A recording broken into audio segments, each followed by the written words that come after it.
Қызылорда қаласы, микрорайон Шұғыла, 32-ші үйдің астынан кәсіптік нысан көрмекшіміз. Кәсіптік нысанымыз қазір жағдайда Оралу емханасы болып қолданып жатыр. Көшенің бойында орналасқан. Енді ішкі жағына қарай кіріп көретін болсақ,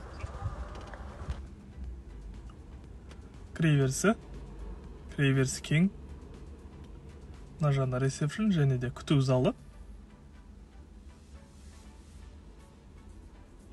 Кіреберістің оң жағында директордың кабинеті.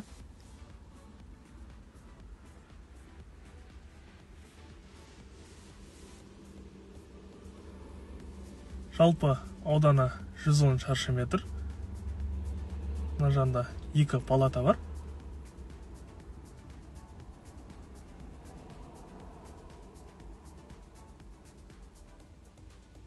Бірінші палата.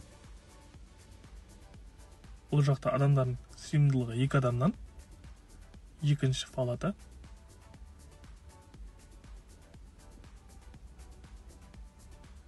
Және бұл жақта егу залы бар. Егу бөлмесі. Бұл жақта төбеге дейін кафельденген. Ортаңғы бөлікте әжетханасы. Бұл жақта жартылай кафель, арестоны бар.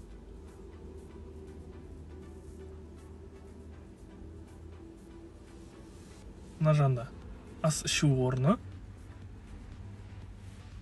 және жуыну бөлмесі.